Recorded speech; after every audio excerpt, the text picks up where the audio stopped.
Ya, halo sahabat WK. Apa kabar semua? Tentunya di Hari Raya Idul Fitri ini teman-teman sangat sibuk ya, menerima tamu dan tentunya sedang hangat-hangatnya bercengkrama dengan keluarga ya. Namun di sela-sela kesibukan merayakan Hari Raya Idul Fitri ini bagi yang merayakan dan mohon maaf lahir batin, tentunya bagi kita sebagai pecinta bonsai, walaupun dengan kesibukan yang menyita waktu, namun selalu ingin memberi kasih sayang pada bonsai kesayangannya ya. Ya seperti halnya dengan saya. Jadi di mana ini untuk mengisi waktu, di mana sedikit rehat di antara euforia yang sedang berlangsung. Nah, jadi saat ini saya sedang melakukan pruning. Saya rasa pruning ini sangat disayangkan untuk dilewatin, apalagi untuk sharing bersama teman-teman. Jadi di mana sebelumnya saya sudah pernah memberikan tutorial beberapa teknik atau tahapan pruning. Teman-teman bisa tengok penjelasannya di tutorial sebelumnya. Namun pada kali ini kebetulan saya sedang melakukan pruning, yaitu tahap bisa dibilang tahap akhir ya, perawatan tahap akhir, di mana ini sudah masuk ke, kalau istilah dalam perbonsai itu, cucu ranting. Jadi ranting-ranting yang paling kecil ya. Tentunya memperlakukannya berbeda dengan tahapan pruning-pruning yang untuk kebutuhan program ya. Nah, jadi di sini nih saya menggunakan double pot yang saya tanam sekitar baru satu bulan yang lalu. Jadi saya selalu rutin, di mana sekitar 1 tahun lamanya di pot mini tanpa double pot. Kemudian nanti untuk ada beberapa program untuk pembesaran. Jadi saya ada pengelosan akar supaya nanti cabang juga lebih bisa menyusul cepat besarnya ya. Nah, jadi pada tahapan ini yang saya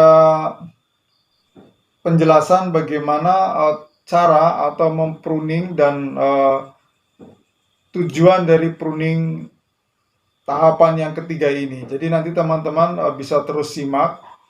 Saya akan kupas sedikit penjelasannya, apa perbedaan pruning dari tahapan sebelumnya, yaitu ada 2 tahapan yang pernah saya tutorialkan. Jadi teman-teman bisa lihat. Oke, kali ini kita bisa simak atau ikuti tutorial pruning ini ya, yang hampir bisa dikatakan ini adalah pruning terakhir ya, finishing ya. Oke teman-teman, kita lihat detail lagi ya. Oke, sebelum saya jelaskan teknik pruning yang dilakukan untuk tahapan bisa dibilang akhir ya, untuk finishing ya, perawatan akhir ya. Jadi sebelumnya pohon ini harus benar-benar dalam keadaan subur, sehat sekali. Makanya bisa digunakan dengan mungkin tambahan media, dan juga nanti di media ini diberikan pupuk ya yang full. Ini kita bisa lihat tanda-tandanya nanti ketika ini, karena ini pohon ini sudah hampir setahun ya di dalam pot mini tanpa ada pergantian media tanamnya. Jadi daun-daun ini sudah terlihat ya, ada indikasi sedikit menguning ini. Di situ nanti akan berganti dengan tunas yang baru. Terlihat ada pucuk-pucuknya mulai tumbuh kuncup daun muda ya. Nah, di sini bisa ditandai juga, terlihat bahwa tadi teman-teman jangan khawatir ketika daun ini sudah sedikit menguning itu.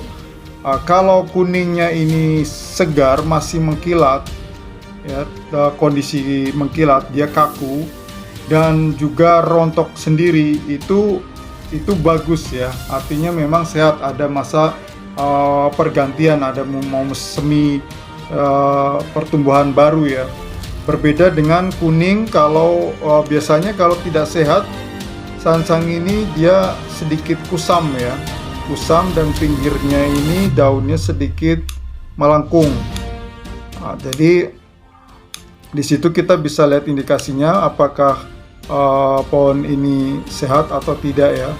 Jadi nanti ketika ini benar-benar subur, dia akan berganti dengan tunas yang baru, maka yang lama ini dia akan menguning dan merontokkan. Nah, pada kondisi seperti itu, yang sering kali saya lakukan itu pruning total, di mana sekalian untuk peremajaan ya.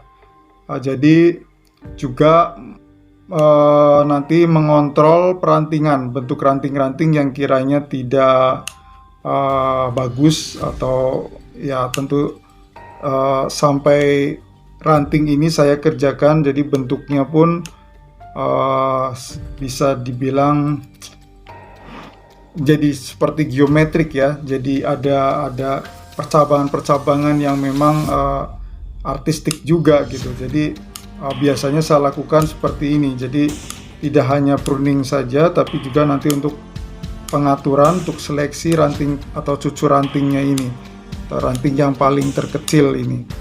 Nah, jadi selain dilakukan pemangkasan ini, juga tentunya itu tadi kita memilih ranting-ranting mana yang kiranya biasanya kan saat tumbuh lebat itu tidak beraturan ya, ada ranting-ranting yang mungkin kaku, tidak belum tua. Nah, itu kita bisa pangkas. Di sini selain untuk menstimulus tumbuhnya daun muda, yaitu di sini juga kita membuat pola ya. Nah, nantinya untuk memudahkan kita bisa melihat pola atau struktur rantingnya itu seperti apa.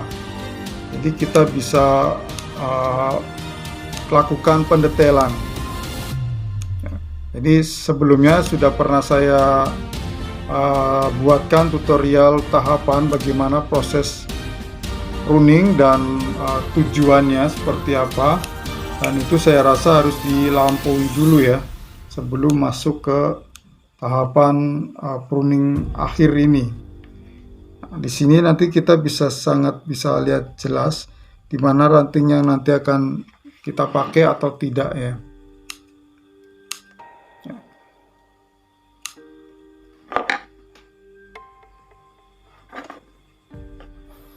Ya, jadi untuk teknik pemangkasan atau pruning daun pada tahapan akhir ini, biasanya saya menggunakan gunting, di mana memotong ranting ya, bukan daun, tapi rantingnya, cabang-cabang ranting yang paling ujung ya. Tujuan untuk menstimulus cabang baru lagi ya.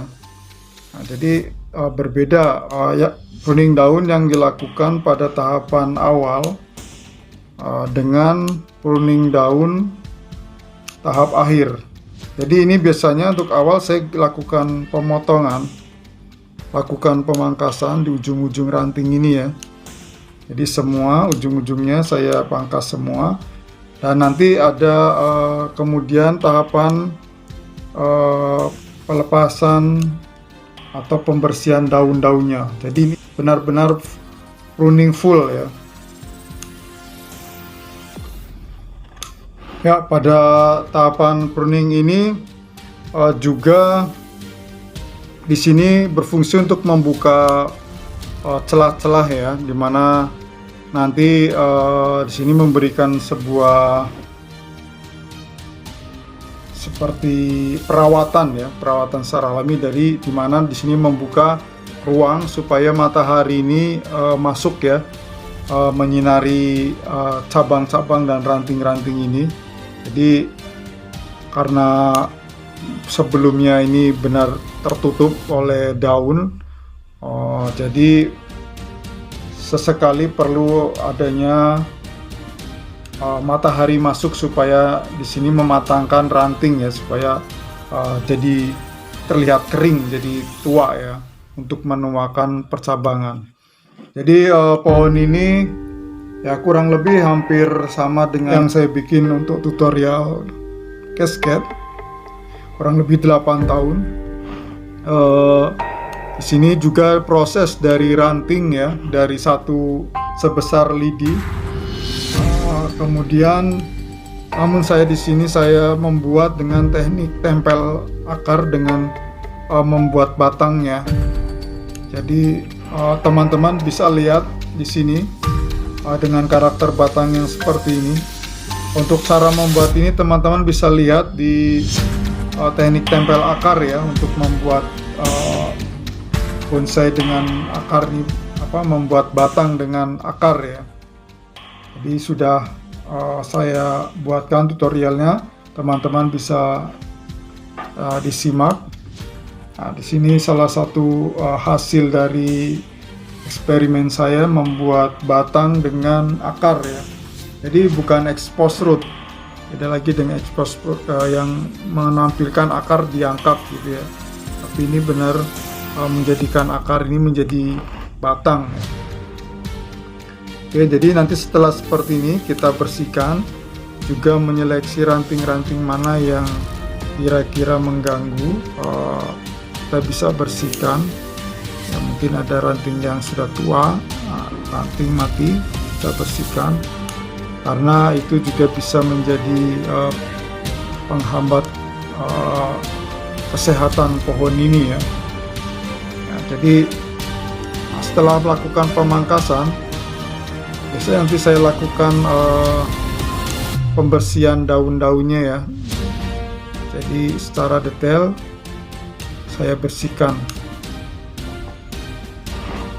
Oke, nah, tadi kenapa harus pohon dalam kondisi sehat? Karena supaya nanti pemulihannya dia lebih cepat. Jadi ketika ini bisa nol, bisa kompak tumbuhnya dengan baik, karena satu, dia sudah menyerap kurang lebih ini dilakukan pemupukan selama 2 minggu. Biasanya 2 minggu, rata-rata 2 minggu itu kalau pohonnya normal sehat, itu adalah proses reproduksi pohon ini ya, untuk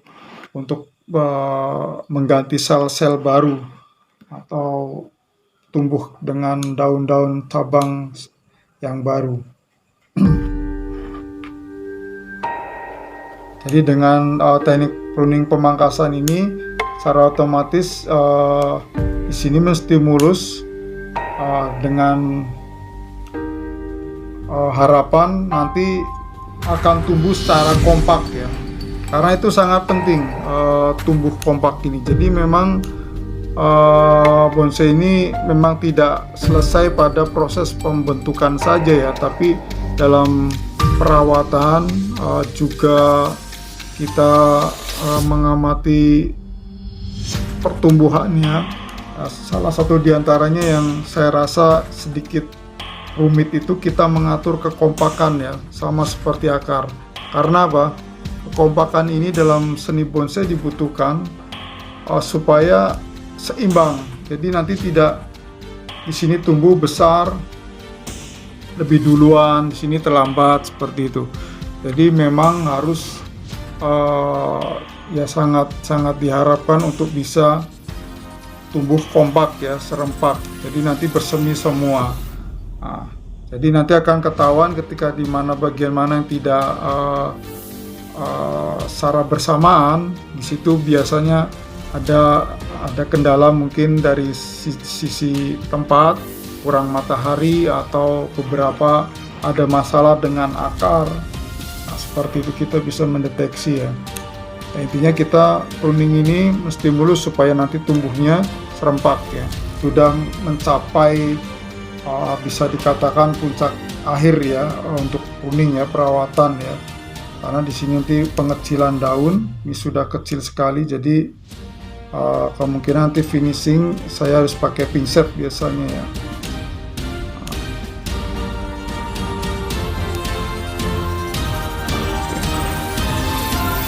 Walaupun beberapa sini ada masih restorasi karena sempat ada mati ranting, jadi saya membuat ulang lagi. Ya, jadi memang seperti itu bonsai itu yang bikin tidak bosan ya. Jadi rusak terkadang kita menjadi PR baru lagi seperti ini. Di sini putus ya ranting, tapi tidak apa, nanti ini akan ada lagi ya, kita bikin lagi. Karena ini konsepnya nanti cascade ya. Jadi harus melewati pot ya setidaknya ya. Jadi kurang lebih seperti ini. Nanti ini saya detailing lagi. Jadi sini sebelum nanti saya seleksi ranting, saya juga bersihkan daun-daunnya.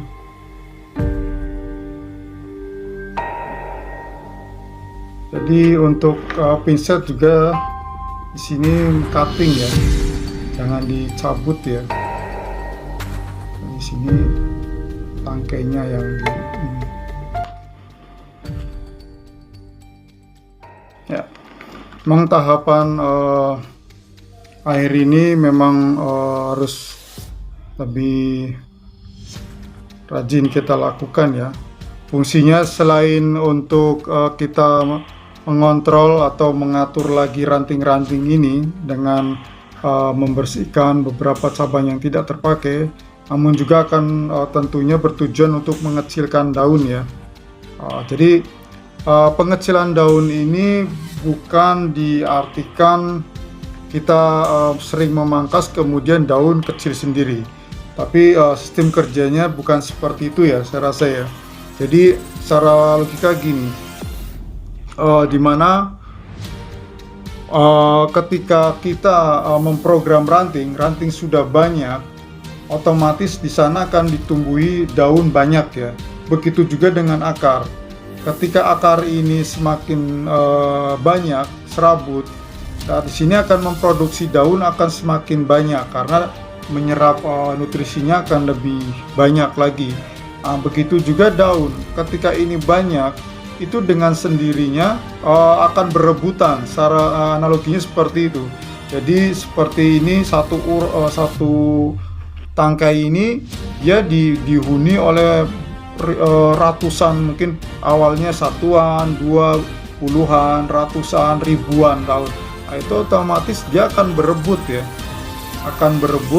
kemudian karena konsep bonsai ini juga harus dikontrol nutrisinya, tidak boleh terlalu over, otomatis kandungan yang dia serap untuk daun itu akan berkurang karena memang dikurangi ya, seperti nutrisi kalau sudah dalam di pot ceper itu otomatis akan berkurang. Di situ otomatis daun itu akan mengecil sendiri. Jadi bukan dalam artian kita memilih daun-daun besar, pruning ini mengambil daun yang lebar kemudian disisakan yang kecil, bukan seperti itu. Tapi kecil ini dengan sendirinya, dengan kematangan percabangan atau perantingan cabang ranting yang kemudian nanti akan dihuni oleh banyaknya tunas-tunas daun, otomatis itu akan berebutan, jadi akan kurang makan lah istilahnya, nutrisinya kurang, dia akan mengecil sendiri. Jadi prinsipnya seperti itu, mindsetnya kita memprogram sebanyak mungkin rantingnya, cabangnya dulu.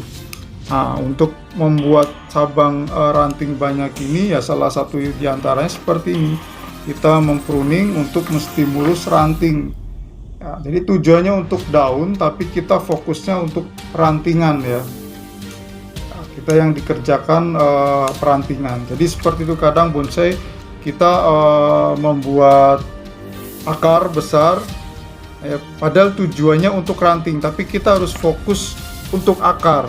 Jadi akar mana yang akan dibesarkan, karena akan sejalur dengan cabang yang besar itu. Di mana yang tumbuh besar, akar itu akan besar. Di situ daya mungkin sistem kerjanya lebih over lah, lebih besar. Di situ indikasinya terlihat. Kita ingin membesarkan batang, tapi fokusnya kita ke cabang. Kita kita membesarkan cabang ini, baru akan membesarkan batang utama. Jadi seperti itu, seperti tidak nyambung, tapi itulah seni mungkin memahami fisiologi tanaman ya, proses pertumbuhan tanaman ya. Jadi kita harus paham sistem kerja pohon ini sendiri. Nah, seperti tadi. Jadi tidak hanya artifisial saja kita membuat hanya mendapatkan kesan saja, tapi benar-benar sistem tumbuhnya itu harus kita ikuti ya. Nah, dengan cara memangkas ini tentu akan menstimulus ranting baru ya. Oke teman-teman, saya rasa sampai di sini proses tahapan akhir, di mana tentunya akan sangat mempengaruhi hasil akhirnya ya, di mana proses keseriusan kita, kesungguhan kita dalam penggarapan, tentunya hasilnya pun akan kita bisa rasakan sendiri ya. Jadi setelah proses seperti ini, kemudian kita teduhkan ya. Jadi karena ini rantingnya ini kan sangat kecil sekali, rentan ya. Jadi takutnya habis potongan itu kena panas full, itu bisa mengakibatkan ranting ini mati ya. Jadi dalam kondisi seperti ini, kalau tidak ada daun, kita teduhkan dulu. Kemudian nanti setelah sudah sedikit bersemi, sudah bintik-bintik ada hijau-hijau, itu segera langsung ditaruh di tempat yang panas full, supaya nanti lebih pecah, lebih cepat ya proses fotosintesisnya. Jadi seperti itu. Jadi jangan sampai sudah lebat baru kita ini kan, nanti telat. Nanti dia akan tumbuhnya, daunnya besar-besar ya. Oke, terima kasih teman-teman yang sudah menyimak pada tayangan tutorial kali ini, yaitu tahapan akhir pruning ya. Selamat datang juga yang sudah bergabung. Terima kasih sudah meluangkan waktunya untuk berkunjung ke channel WK Art, dan tentunya dukung terus. Jangan lupa subscribe dan aktifkan loncengnya supaya bisa mengikuti update terbaru dari WK Art. Oke sahabat WK, terima kasih, ikuti terus. Sampai jumpa di tayangan berikutnya.